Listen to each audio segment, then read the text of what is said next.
The latest intelligence coming out right now is that the United States operation on the Iranian nuclear facilities was largely a failure. A centrifuge at one of the facilities remains intact. It did damage some of these nuclear facilities, but the nuclear facilities can be made operational in a few months potentially. And also it's being reported as well that Iran's enriched uranium stockpile was largely moved before U.S. strikes, according to a new New York Times report. Also, the New York Times is confirming an exclusive by CNN that the nuclear sites were damaged, but they were not destroyed, rendering the mission by and large a failure, in stark contradiction to what Donald Trump was repeatedly posting over and over again. Donald Trump had posted that all of the nuclear sites were absolutely obliterated. He declared an absolute success. He said that the damage to the nuclear sites were monumental. But with everything that Donald Trump says, you always have to kind of take a step back because he is always lying. There was supposed to be a bipartisan briefing earlier today in the House and in the Senate. It was going to be Democrats and Republicans from the House and Senate Intelligence Committees, people with top-level classified access.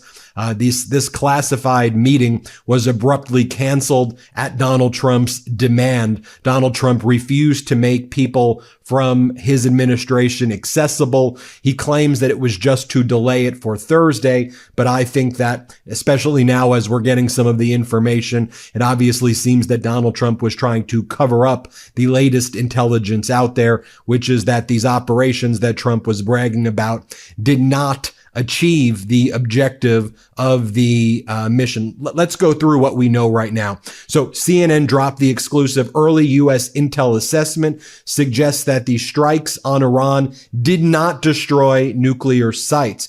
The U.S. military strikes on 3 of Iran's nuclear facilities last weekend did not destroy the core components of the country's nuclear program and likely only set it back by months, according to an early U.S. intelligence assessment that was described by 4 people briefed on it. The assessment, which has not been previously reported, was produced by the Defense Intelligence Agency, the Pentagon's intelligence arm. It is based on a battle damage assessment conducted by U.S. Central Command in the aftermath of the U.S. strikes, according to sources. Now, I think one of the reasons that this leaked was this information was supposed to be provided in a classified setting to Congress earlier in the day before the Trump regime canceled it. We now have a statement out from Trump regime propagandist Caroline Leavitt.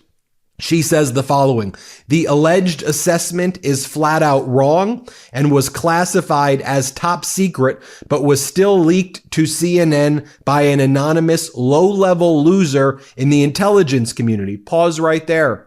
So isn't she essentially admitting it right there? You take away all of the stuff they say, look, loser and all of that. But, you know, if they're saying that this was a top secret classified assessment, isn't she essentially admitting that that's what the assessment said? She goes on to say, the leaking of this alleged assessment is a clear attempt to demean President Trump and discredit the brave fighter pilots who conducted a perfectly executed mission to obliterate Iran's nuclear program. Everyone knows what happens when you drop 14 30,000-pound bombs perfectly on their targets.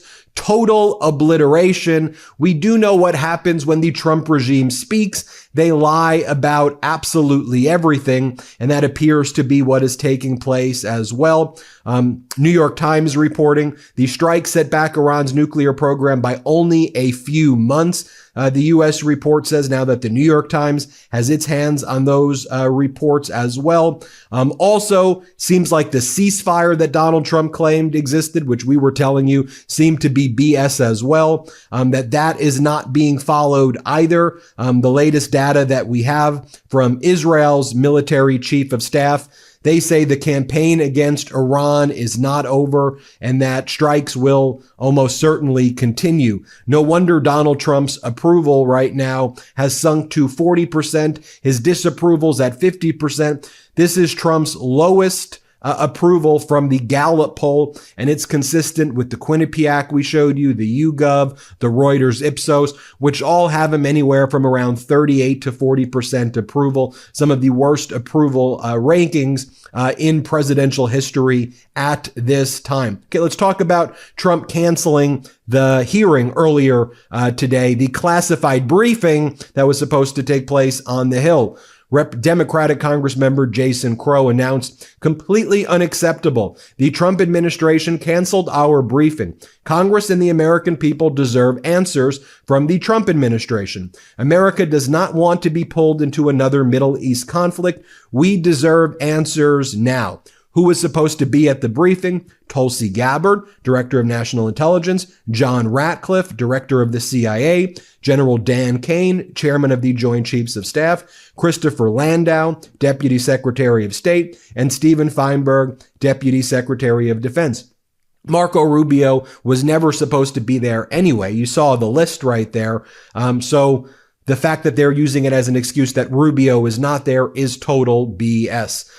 One of the things that we also know as well is that the Iranian Parliament Committee has approved a general plan to suspend all cooperation with the IAEA, according to multiple news agencies and according to Iranian TV. Now, this is significant because all Donald Trump has done now is cause Iran to speed up its nuclear program and now have absolutely zero oversight from the IAEA, and also Iran leaning into its allies abroad, Russia, China, and North Korea, following the failed strikes by the United States. I reported earlier, as New York Times did, officials were conceding that they did not know the fate of Iran's uranium stockpile, but there was lots of photographs leading up to the U.S. strikes that showed 15 to 17 Iranian trucks going into the facility, and many people believe that that's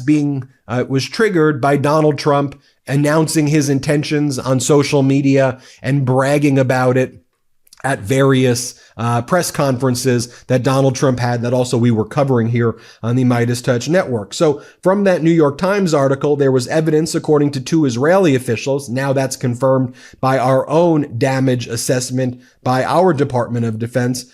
These Israeli officials with knowledge of the intelligence talked about how Iran had moved equipment and uranium from the site in recent days. And there was growing evidence that the Iranians, attuned to Mr. Trump's repeated threats to take military action, had removed 400 kilograms, or roughly 880 pounds, of uranium enriched to 60% purity. This is just below the 90% that is usually used for nuclear-grade weapons. Democratic Congress member and veteran Pat Ryan, he said the following: Trump just canceled a classified House briefing on the Iran strikes with zero explanation. The real reason? He claims he destroyed all nuclear facilities and capability. His team knows they can't back up his bluster and BS. Here's what they're scared we'll ask. Immediately after the strikes, Trump claimed the nuclear facilities were completely and totally obliterated. He lied, and likely still doesn't know the full damage assessment. And now Congressmember Pat Ryan posted that before we now learned that the damage assessment says that this operation was largely a failure. What he does know is that an unsuccessful strike dramatically increases the chance Iran races to break out. J.D. Vance admitted that they have no clue about the status of the 900 pounds of highly enriched uranium. The entire logic of the attack was that Iran was imminently building a nuclear weapon. If that's the case, not that they've shared the intel, then the 900 pounds of the uranium is a huge problem. They also can't get their briefers on the same page. Every one of the people who was supposed to come today has a different conclusion on how close Iran was to breaking out and how successful the operation was. Tulsi Gabbard probably still doesn't know it was canceled. A few other questions I prepared. How are we protecting U.S. troops in the region from the PMF and other Iranian-backed militias? How are we ensuring we keep the Strait of Hormuz open? Is there elevated risk to the homeland? And something I probably should have started with, his team sure as hell wasn't ready to explain to Congress how this strike was even constitutional, or why they broke long-standing precedent and only briefed Republican members of the bipartisan Gang of Eight prior to the strikes. I'm hoping for peace. I'm praying for peace, but I will not, and the American people cannot take Trump's lies on topics of this magnitude sitting down. Here is Democratic Congressman and caucus chair Pete Aguilar after the House-wide classified briefing on Iran and Israel was postponed. And now we know it was likely postponed because of the damage assessment that just came out, showing that the strikes were largely a failure. Here's Congressmember Aguilar. Let's play this clip right here. Good afternoon. Members, today we're supposed to receive a classified briefing from the Trump administration, but clearly the chaos and the confusion coming out of the White House made that impossible. It is completely unacceptable that Congress has not been briefed on this in a timely fashion. We need evidence, we need details, and we need to know them now. There are a number of outstanding questions, including whether this attack achieved the administration's stated goals. Launching an attack without congressional authorization is wrong. Launching a potentially unsuccessful attack without congressional authorization would be an administration-defining failure.